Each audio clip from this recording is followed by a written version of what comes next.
Surabaya ini kan kota terbesar kedua di Indonesia dan dikenal sebagai melting pot dari 3 kebudayaan besar. Selain pribumi tentunya, itu juga ada Eropa, ada Cina, ada Arab. Pengaruh berbagai kebudayaan ini menceritakan sejarah panjang terbentuknya kota Surabaya. Sebentar Bu, Surabaya ini kan luas, jadi anak-anak itu bingung harus mulai dari mana nih gitu. Pertanyaan api kuning. Ini lho dulur, kok mari ngene awake peno tak jak mlaku-mlaku ya, tak jelasno sing runtut ben awake peno tambah ngerti. Ya. Kok awake peno melu jelasno pisan ya ning. Iki ya, Rek. Kita mulai dari Kalimas.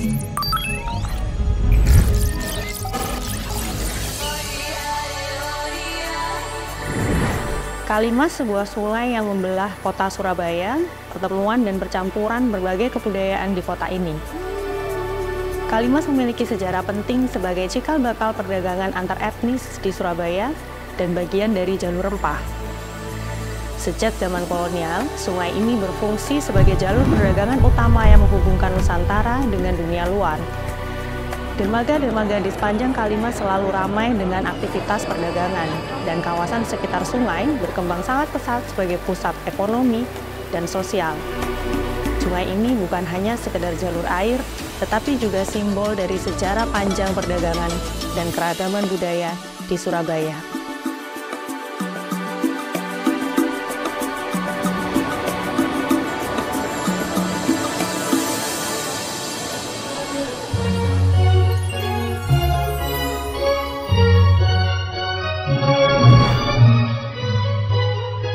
Kita langsung beralih pada pengaruh Eropa di Surabaya diawali dengan Belanda pada abad ke-17 ketika VOC mendirikan kantor dagang di kota Surabaya.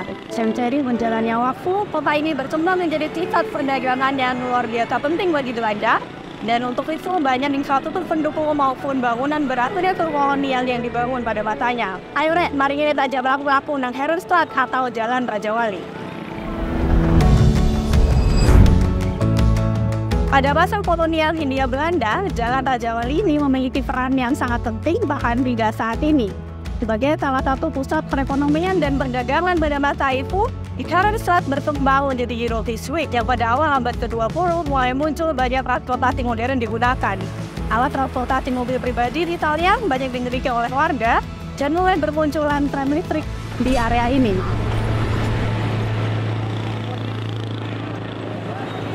Gedung-gedung kuno di sepanjang jalan ini menjadi saksi sejarah panjang kota Surabaya. Salah satu bangunan bersejarah yang terkenal adalah Gedung Internasio, yang awalnya dikenal dengan nama Internationale Credit and Handelsvereniging. Jadi Gedung Internasio iki awalnya gedung perkantoran. Terus berubah fungsi pas Perang Kemerdekaan tanggal 20 Oktober 1945, gedung iki dadi markas tentara sekutu pas teko nang Surabaya. Tepat tanggal 29 Oktober, Pak Soekarno, Pak Muhammad Hatta ambek Amir Syarifuddin teko nang Surabaya kanggo diskusi karo AWS Malabi. Kesepakatan disepakati tapi tetap ono pertempuran cilik sing kelakon. Suatu hari, gedung iki dikepung arek-arek Surabaya, nang tengah-tengah ketegangan, Mayor Gopal nembak arek-arek Surabaya dan lateni orang. Nang tengah kekacauan iki, granat meledak nang mobil AWS Malabi. Gawe mobil iku kobong, lan lateni dheweke sekaligus. Peristiwa iki gawe sekutu nesu lan garai pertempuran gede November 1945.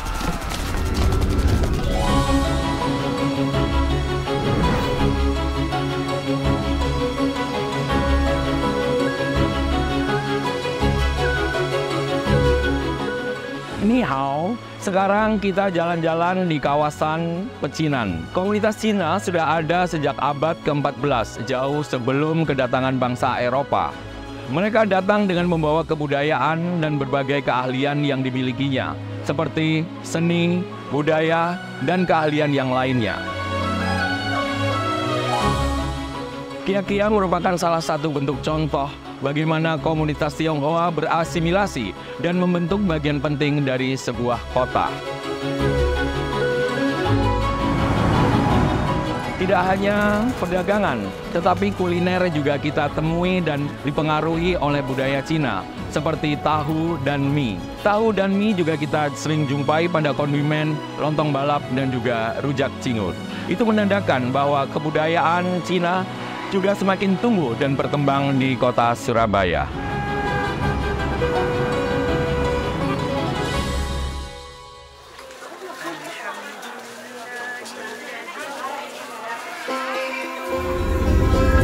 Assalamualaikum. Kita tiba di zona yang terakhir, yaitu zona kebudayaan Arab. Di sini dijelaskan sekitar abad ke-15, para pedagang dari Arab mulai masuk ke kota Surabaya dengan misi perdagangan. Mereka berdagang rempah-rempah dan bertemu berakulturasi budaya dengan penduduk lokal.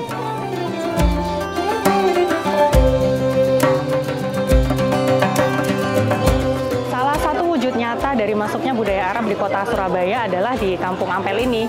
Jadi bukan hanya dari sudut pandang religi ataupun sosial, tetapi yang menarik adalah kulinernya. Jadi kita melihat kuliner khas Arab juga banyak dijual di sini.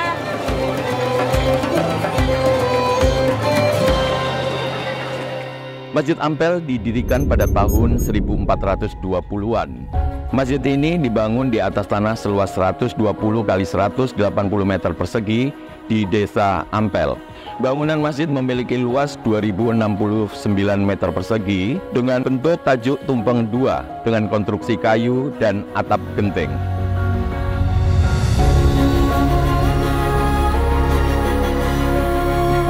Di sekeliling terdapat serambi masjid hasil pemugaran pada tahun 1870 sampai 1872 dengan gaya Indise Empire, terbukti dari bentuk pintu dan jendela yang besar.